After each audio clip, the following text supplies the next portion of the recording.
சிரிப்பினை தரும் குட்டி கதை. அனைவருக்கும் வணக்கம். நான் உங்கள் விஜே. மராட்டிய மாவீரர் சிவாஜி ராமதாசர் மீது ஆழ்ந்த பக்தியும் அளவு கடந்த அன்பும் வைத்திருந்தார்.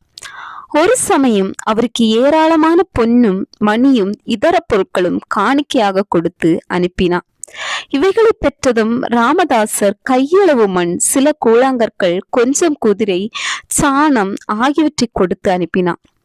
ராமதாசர் அனுப்பிய பரிசு பொருட்களை பார்த்ததும் சிவாஜியின் அன்னை வெகுண்டார். உயர்குடியில் பிறந்த ஒரு ராஜகுமாரனுக்கு கொடுக்கக்கூடிய பொருட்களா இவை என்று கோபத்தில் கேட்டார்.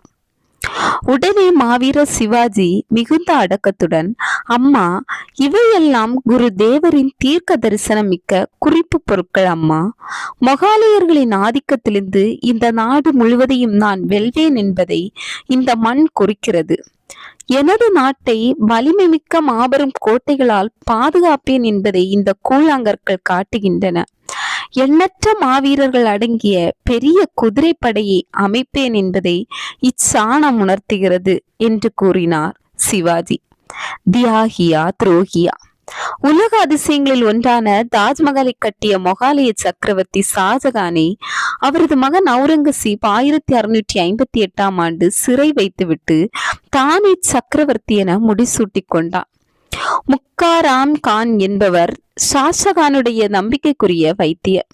ஒரு நாள் அவுரங்கசீப் வைத்தியர் முக்காராம் கானை கூப்பிட்டு அனுப்பி வழக்கமாக மருந்து கொடுப்பது போல் விஷத்தை கொடுத்து தன் தந்தையை கொன்று விடுமாறு உத்தரவிட்டான். வைத்தியருக்கும் ஒரே திகைப்பு. நம்பிக்கை வைத்திருக்கும் நோயாளியை கொல்வது என்பது வைத்திய தொழிலுக்கு இழுக்கு. அதே வேளையில் சக்கரவர்த்தியின் ஆணையை மீறினால் தலை போய்விடும். இந்த சிக்கலில் இருந்து தப்பிப்பதற்காக வைத்தியர் ஒரு உபாயத்தை கடைபிடித்தார்.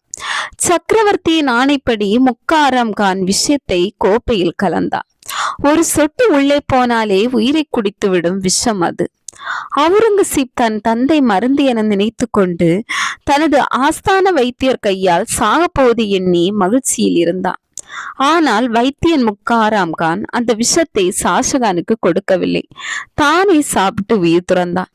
இதனால் அதிர்ச்சி அடைந்த அவுரங்கசீப் பின்னர் தனது தந்தையை கொலை செய்யும் முயற்சியை கைவிட்டான். அதற்கு பிறகு ஷாஜகான் 8 ஆண்டுகள் சிறையில் இருந்து இயற்கையாக இறந்தார்.